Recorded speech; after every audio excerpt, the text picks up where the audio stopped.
If you've ever looked at a modern crossover and thought, this is great, but it really lacks the vibe of a radioactive citrus fruit designed by a man who had clearly seen too many UFOs, then boy do I have a treat for you. Today we are diving deep into the 1955 Lincoln Indianapolis.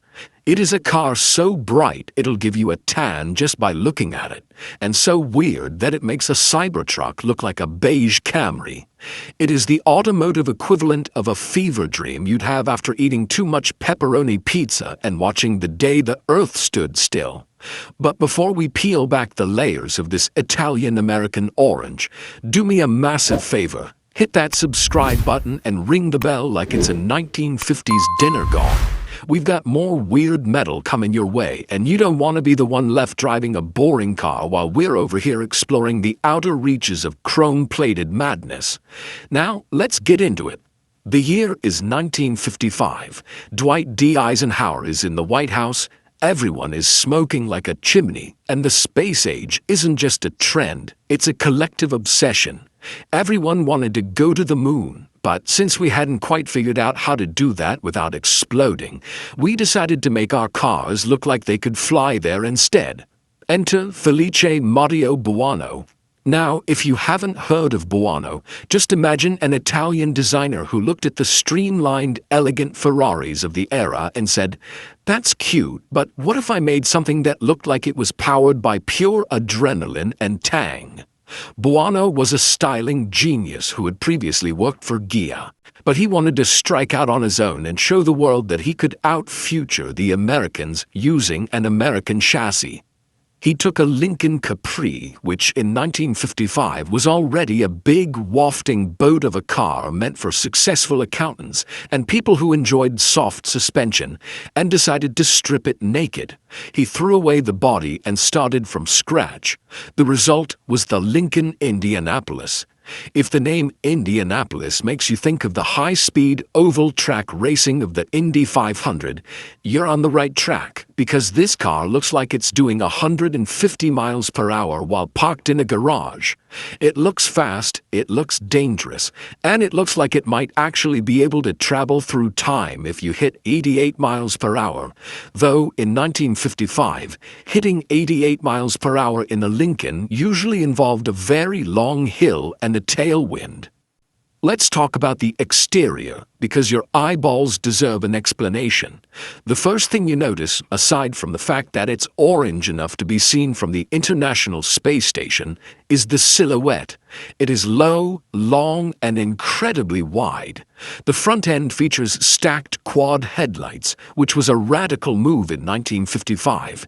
Usually, headlights were side by side, but Boano decided that stacking them vertically made the car look like a predatory insect from a planet where the primary export is neon. Between those lights is a gaping maw of a grille that looks like it's ready to swallow stray cyclists and small dogs. Moving down the side, we encounter the most 1950s design element ever conceived, the faux exhaust pipes. On each side of the car, tucked into sculpted recesses, are 3 chrome-tipped pipes. Now, you'd think, wow, an 18-cylinder engine, a V12 with triple exits. No, they are completely fake. They do absolutely nothing except look cool. It's the 1950s equivalent of putting a giant wing on a Honda Civic. It's all about the drama. They look like they should be firing rockets, or at least venting the steam from the espresso machine Boano probably had installed in the trunk. And then there's the rear. Oh, the rear. It tapers off into a beautiful jet-inspired point with taillights that look like the afterburners on a Sabre jet. If you were following this car on a highway in 1955, you would know whether to pass it or call the Air Force to report an unidentified flying object cruising at 60 miles per hour. The whole body is made of fiberglass and metal, shimmering in a shade of orange that I can only describe as mid-century modern panic. Now let's climb inside, or rather let's embark, because getting into the Lincoln Indianapolis feels more like boarding a cockpit than sitting in a sedan. The interior is a symphony of black and white checkered patterns and more chrome than a Harley-Davidson convention. The dashboard is a work of art, or perhaps a work of science fiction. It features a center console that flows down from the dash, packed with toggles, levers, and gauges that look like they belong in a nuclear submarine. There is no park or drive indicator in the way we know it today. Instead, you have a series of controls that make you feel like you're preparing for liftoff. The seats are low-slung buckets, which was quite sporty for a Lincoln. Remember, this is a Lincoln Capri underneath. Usually, those cars had seats that felt like a marshmallow sofa in a retirement home. But here, you're bolstered, you're ready, and you're staring out through a wraparound windshield that gives you a panoramic view of the world you're about to conquer. There's no cup holder because in 1955, if you were thirsty, you pulled over and had a martini like a civilized human being. There is no infotainment system either. Your entertainment was the sound of the 341 cubic inch V8 and the sound of people on the sidewalk gasping as you drove by. Speaking of that V8, let's talk about what's under the hood. While the body screams alien technology, the engine is pure Detroit muscle, or at least 1955's version of muscle. It's a Lincoln Y-block V8 producing about 225 horsepower. By today's standards, that's what you get in a spicy hatchback, but in 1955, that was enough to make the Indianapolis move with some genuine authority. It was paired with a 4-speed turbo-drive automatic, so while it looked like it could break the sound barrier, it actually drove like a very stylish, very heavy cloud. It was a cruiser, not a corner carver.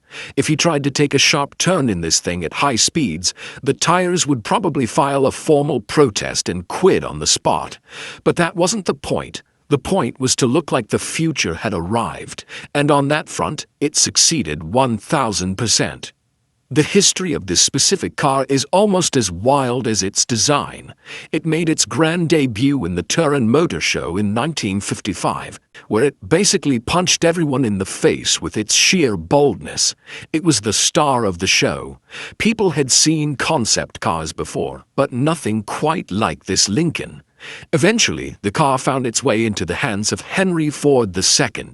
Yes, the Deuce himself. He supposedly used it for a while, which is a hilarious image. Imagine the CEO of Ford rolling up to a country club in a bright orange Italian spaceship.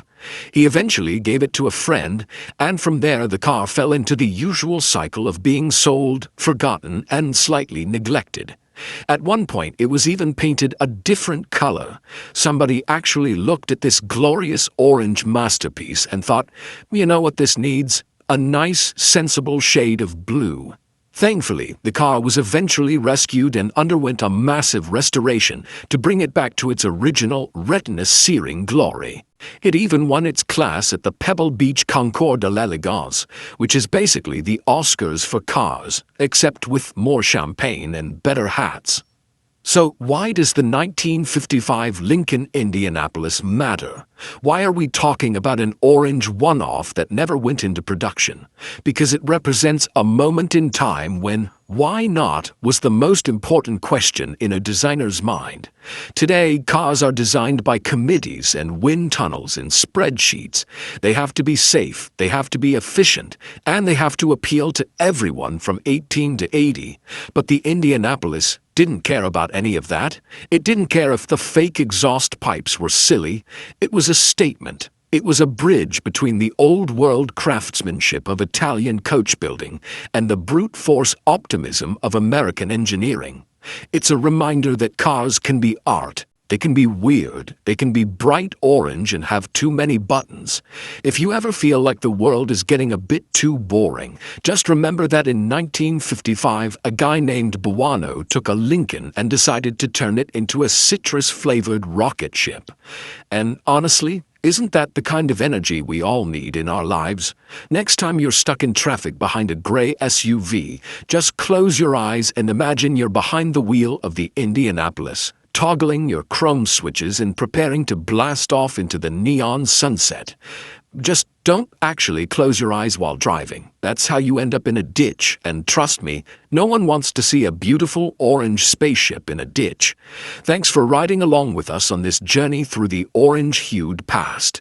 Don't forget to like this video if you think fake exhaust pipes should make a comeback, and I'll see you in the next one.